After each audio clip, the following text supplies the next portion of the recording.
the case that made a Canadian city go through weeks of extreme fear, forcing the city community to work together in order to solve the case of Holly Jones. On May 12, 2003, after an after-school playdate, 10-year-old Holly Jones decided to drop her friend Claudia at her home as she lived nearby.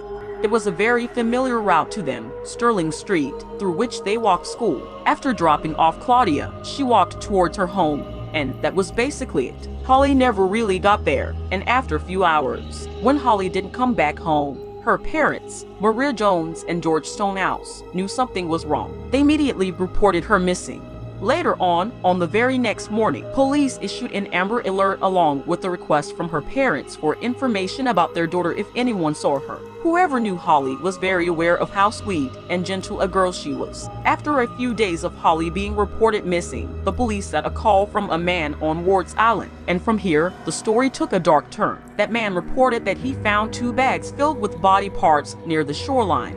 Wow, he was there on a walk with his dog. And before you say it, yes, those body parts were of Holly's.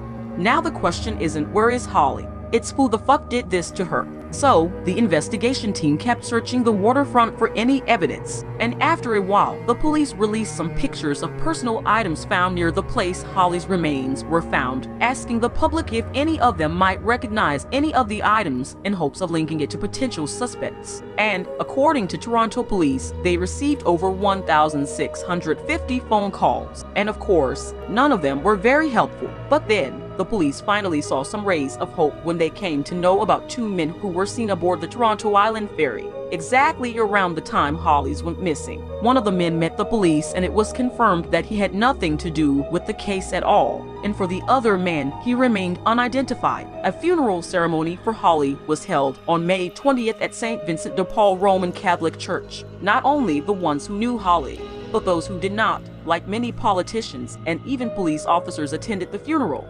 After this horrifying case of abduction, Holly's neighborhood was in fear, and it didn't stop with her death. Many cases of attempted abduction were reported. A boy was seen being taken away by a man, but he ran off hearing the boy's mother scream. And while the police still have no clue of who the murderer even was, especially after running a wide searching campaigns literally everywhere, including the city main garbage dump, and unfortunately, nothing was found. Later on, they decided to start a DNA collection program with samples from all the men in the area, but few of them actually refused to give their DNA samples at all. One of those who refused was Michael Breyer, a 35-year-old software developer. But less he knew, the police were more practical. They went to his garbage without him knowing. Then they simply obtained his DNA from a soda can, which he threw in the bin earlier.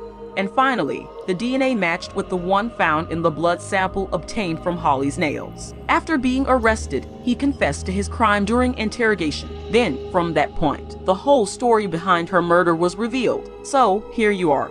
On the day of abduction, and specifically, after Michael was just finished watching child pornography, he walked out, and at that very moment, Holly was passing from there. He abducted her, he abused her sexually, and once he was done, he realized what fucked up shit he just did, so he strangled her and cut her body in many parts, hoping that he'll get away from everything. But that's not all. Michael also confessed that her body parts were kept in his home refrigerator for 3 days, after which he disposed of her parts in the harbor. And after his confession, he was charged with first-degree murder and was held without bail in protective custody. And to prevent the Jones family from a painful trial, he pleaded guilty on June 17, 2014, sentenced to life in prison. In the remembrance of Holly, 2 memorials have been made at 2 parks near her house. So, yeah, that was all for this case. What do you think about it? Let me know your thoughts in the comments section below. Until next time.